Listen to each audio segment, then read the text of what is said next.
റഷ്യയുടെ എണ്ണക്കപ്പൽ പിടിച്ചെടുത്ത് അമേരിക്ക. അത് അമേരിക്കൻ വക്താക്കൾ തന്നെ അത് പുറം ലോകത്തെ അറിയിക്കുകയും ചെയ്തിട്ടുണ്ട്.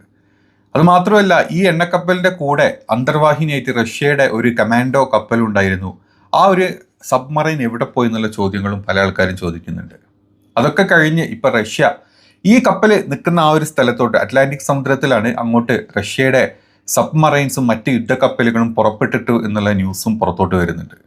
ഈ ഒരു അമേരിക്ക റഷ്യ യുദ്ധം വന്നു കഴിഞ്ഞാൽ, അല്ലെങ്കിൽ അവർ പരസ്പരം ഏറ്റുമുട്ടിക്കഴിഞ്ഞാൽ ചിലപ്പം അമേരിക്ക ആയിരിക്കും ജയിക്കുന്നത് ഈ ഒരു യുദ്ധത്തിൽ. കാരണം റഷ്യ പഴയ USSR അല്ല എന്ന് നമുക്ക് എല്ലാവർക്കും അറിയാം. എങ്കിലും ഒരു ലോകമഹായുദ്ധം ആവാൻ ഈ രണ്ട് കാരണങ്ങൾ മാത്രം മതി. രണ്ടുപേരുടെ കയ്യിലും ശക്തി ആവോളുണ്ട്. അമേരിക്കയുടെ കയ്യിൽ കുറച്ചും കൂടെ ആധുനികമായിട്ടുള്ള പല വെപ്പൺസും കൂടെ കയ്യിലുള്ളത് കൊണ്ട് തന്നെ അമേരിക്കക്കാണ് ഒരു പടി എങ്കിലും മുന്നിൽ ഇതിൻ്റെ പ്രാതിനിധ്യം ഉണ്ടായിരിക്കുന്നത്. പക്ഷെ ഈ യുദ്ധം വന്നു കഴിഞ്ഞാൽ ഇത് മൊത്തം ലോകരാജ്യങ്ങളിൽ തന്നെ ഏത് രീതിയിലായിരിക്കും എഫക്റ്റ് ചെയ്യാൻ നമുക്ക് ചിന്തിക്കാൻ കൂടെ പറ്റാത്ത കാര്യമാണ്. ഒരു വഴിക്ക് നോക്കിക്കഴിഞ്ഞാൽ മാക്സിമം ഇതൊരു യുദ്ധത്തിലോട്ട് വരാത്ത രീതിയിൽ എല്ലാ രാജ്യങ്ങളും അവരുടെ കയ്യിൽ നിന്ന് പറ്റുന്നത്ര ശ്രമിക്കുമെന്നുള്ളതും സത്യമാണ്. ഇനി യഥാർത്ഥത്തിൽ നടന്ന കാര്യം എന്താണെന്നുള്ളത് നമുക്ക് കാണാം. ഞാൻ ഈ സൈഡിൽ ആ ഒരു കപ്പൽ സീസ് ചെയ്യുന്ന അമേരിക്കൻ പട്ടാളത്തിൻ്റെ വീഡിയോ അവർ ഔട്ട് ചെയ്തിട്ടുണ്ട്. അതിൻ്റെ ഒരു നെഗറ്റീവ് ഇമേജസ് ആണ് ഈ പോയിക്കൊണ്ടിരിക്കുന്നത്.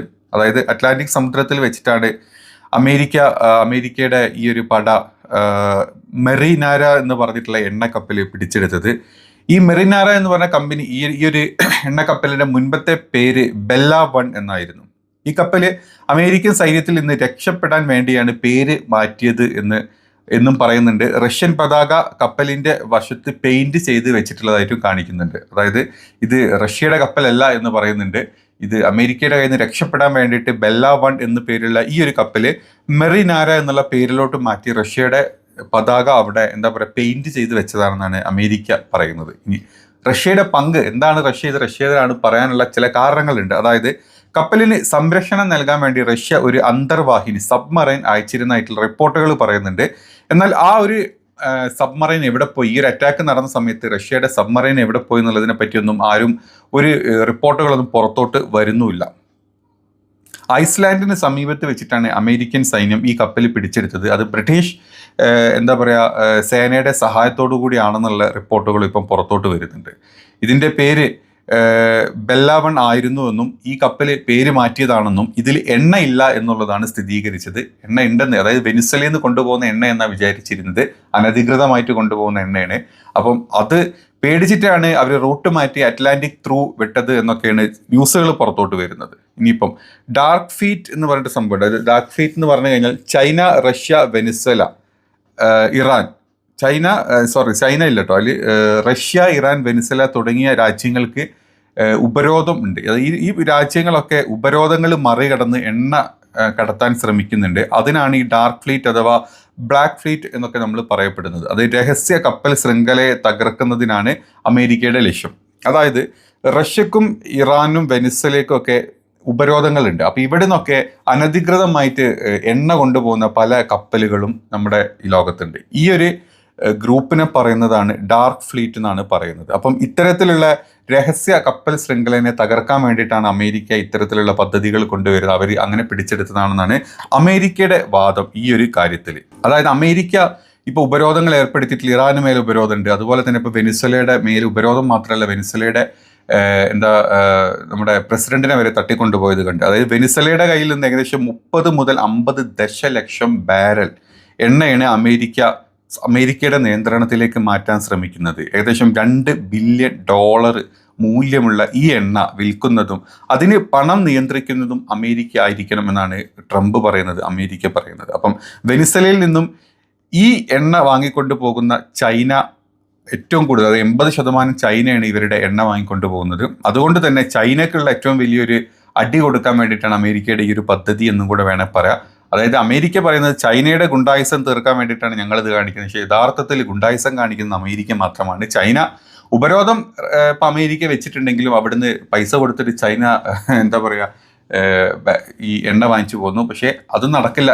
ഞങ്ങൾ മതി, ഞങ്ങൾ വിറ്റാൽ മതി, ഞങ്ങളുടെ കമ്പനികൾ വിറ്റാൽ മതി, ഞങ്ങളുടെ രാജ്യം വിറ്റാൽ മതി, നിങ്ങൾ ആരും വിൽക്കണ്ട എന്നുള്ള ഒരുതരം ബുള്ളിങ് മാത്രമാണ് അമേരിക്ക ചെയ്തുകൊണ്ടിരിക്കുന്നത്. അപ്പോൾ ഇതിനെതിരെ ഭയങ്കരമായിട്ട് ഇപ്പോൾ റഷ്യയും അതുപോലെ തന്നെ ചൈനയൊക്കെ മുന്നോട്ട് വന്നിട്ടുണ്ട്. ഇനി ഇപ്പോൾ ഇത്തരത്തിലുള്ള കാര്യങ്ങൾ ഉള്ളതുകൊണ്ട് തന്നെ ചൈനയുടെ ഭാഗത്തുനിന്ന് അവരുടെ ഒരു പ്രസ് കോൺഫറൻസ് പുറത്തു വന്നിട്ടുണ്ട്. അതുപോലെ തന്നെ ഇപ്പോൾ റഷ്യയുടെ ഭാഗത്തുനിന്ന് റഷ്യയുടെ പടക്കപ്പലുകളെ അങ്ങോട്ട് അയച്ചിട്ടുണ്ട്. മറ്റ് സബ്മറൈൻസിനൊക്കെ ഈ കപ്പൽ ഇപ്പം നിൽക്കുന്ന പസഫിക്കിൻ്റെ ഏരിയയിലോട്ട്, അറ്റ്ലാന്റിക്കിൻ്റെ ഏരിയയിലോട്ട് അയച്ചിട്ടുണ്ട് എന്നുള്ള റിപ്പോർട്ടാണ്. ഇനി അവിടുന്ന് ഒരു ആക്രമണം, ഒരു ഏറ്റുമുട്ടലൊക്കെ ഉണ്ടായിക്കഴിഞ്ഞാൽ ഇത് ഏത് രീതിയിലോട്ട് ഈ ഒരു യുദ്ധം മറയും എന്നുള്ളത് കണ്ടു തന്നെ അറിയേണ്ടി വരും. അതായത് ഒട്ടും നല്ല കാര്യമായിരിക്കില്ല ഇതൊന്നും. ഈ ഒരു യുദ്ധം നടന്നു കഴിഞ്ഞാൽ മറ്റൊന്നും പറയുന്ന പോലെയല്ല.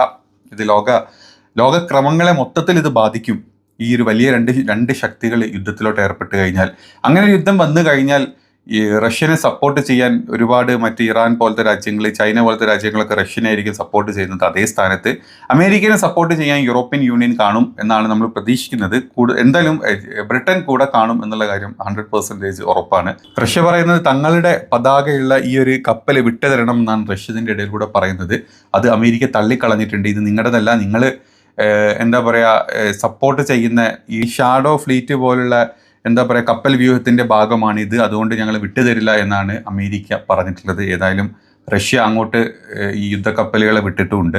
ചുരുക്കത്തിൽ പറഞ്ഞു കഴിഞ്ഞാൽ വെനിസ്വലയുടെ എണ്ണയുടെ മേലുള്ള അമേരിക്കയുടെ നിയന്ത്രണം, അതിനിപ്പം റഷ്യൻ കപ്പൽ വന്നു കഴിഞ്ഞാലും ചൈനീസ് കപ്പൽ വന്നു കഴിഞ്ഞാലും, അല്ലെങ്കിൽ മുമ്പ് നിങ്ങൾ സൈൻ ചെയ്തിട്ടുള്ള എന്ത് ഡീലുകളാണെങ്കിലും വേണ്ടില്ല, അതിനെതിരെ അമേരിക്കയുടെ നിയന്ത്രണം എത്രത്തോളം ഉണ്ട് എന്ന് കാണിക്കുന്നതിൻ്റെ ഡീപ്പ് എന്താ പറയുക ഒരു മെസ്സേജാണ് അമേരിക്ക ഇത്തരത്തിലുള്ള പ്രവർത്തികളിലൂടെ ഇപ്പോൾ ആൾക്കാരുടെ മുന്നിലോട്ട് കാണിക്കുന്നത്.